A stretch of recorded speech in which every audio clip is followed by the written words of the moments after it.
Hello everybody and welcome back to the channel. My name is Invin. Today I am bringing you guys an absolute banger of a video. We're going to be talking about the brand new XM4, which is just literally yesterday when they reinstated the secret little Warzone update that they were doing, had a recoil smooth out, and this gun's been on the rise for quite a while. I've mentioned it here before on the channel, but with this recoil smooth out, it's actually really nice. I've been trying it out in the past couple of games, as you guys will see from some of the clips on the screen now, pairing it with the Bison or the Bullfrog or whatever you want to call it from Cold War.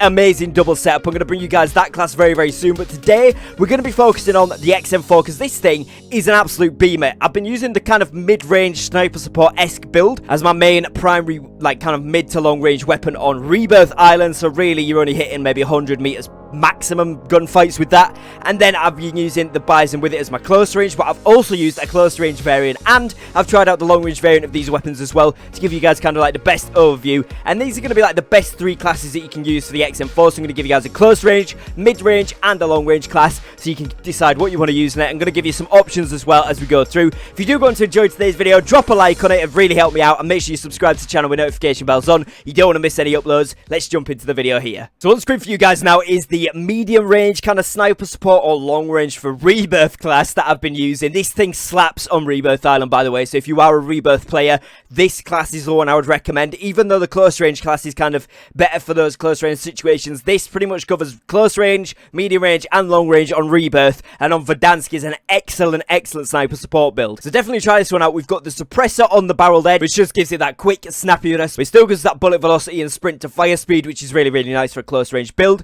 We've then got on here the Task Force barrel, obviously bullet velocity, horizontal and vertical recoil control, and effective damage range, which is really nice for this gun. Obviously by virtue of the fact that it is an AR as well, it does have predominantly more range than the SMGs, but also is very capable up close because of its fire rate, high damage, and really good recoil control when it is close. It's kind of a bit bumpy the further back you go, but then I'm going to go over a few attachments you can add to smooth that out, and these are, you know, the Task Force barrel really helps with that. So there is a few things you can put on here. We've also gone with the Microflex LED just to make the sights really clean and accurate. Radar pad on the back there for those movement speed and sprint to fire time, and a 45 round mag to increase your ammo.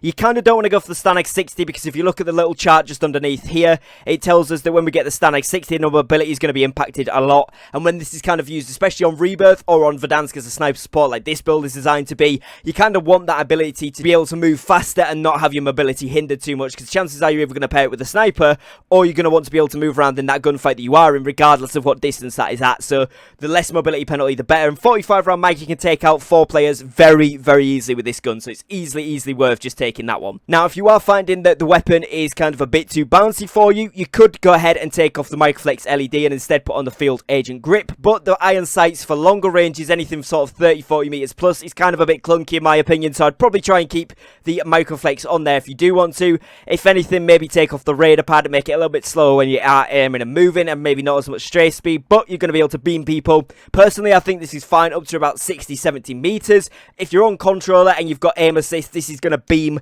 regardless of any recoil adjustments, so you're definitely going to be fine. If you're on keyboard and mouse, play around with it and see what you think, but for me this works fine and I'm on keyboard and mouse, so should be pretty good. Then I'm going to go over a quick close range option for you guys as well. So for a close range build, you're going to want something that looks a little bit like this class on screen for you guys. Now the reason we go for the agency suppressor on this one is because the bullet velocity increase is really important. The regular suppressor doesn't give you as much bullet velocity, so that's going to be a bonus. Also, this gives you effective damage range, which means that when it is an SMG build, you are able to play around with that a little bit more and have a little bit more range on there.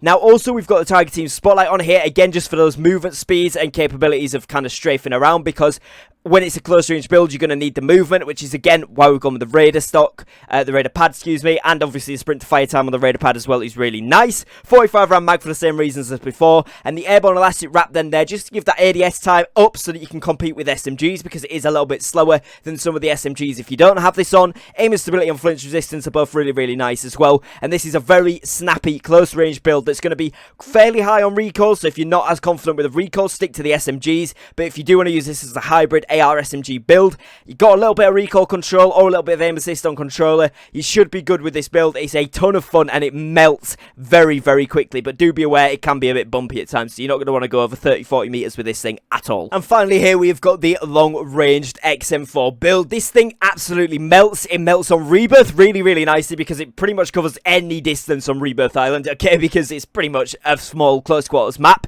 Played a lot of Rebirth recently. This thing does really, really well. It doesn't quite outperform the Krig 6 and things like the FARA, but it does have a lot of potential because you can use it a lot more easier at mid-ranges, which kind of pulls it up there. So it depends on your playstyle what you'll think to the long-range build. Personally, my favourite one is the first build. I'll show you guys the sniper support for Rebirth, but that's, you know, kind of just personal preference. This for Verdansk, however, is very, very good. Because of its fire rate and potential for long-range engagements and mid-range engagements, it makes it on Verdansk to be one of the better AR choices for long-range. Now, I really like it on Verdansk, a lot more than Rebirth for the long-range class, but the other two classes are really good on both, particularly the sniper support one, like I mentioned there. If you are throwing on the long-range build, you want the agency suppressor, most damage range, most bullet velocity, and vertical recoil control. Task Force barrel for both recoil controls, as well as bullet velocity and damage range again, obviously the most we can get there.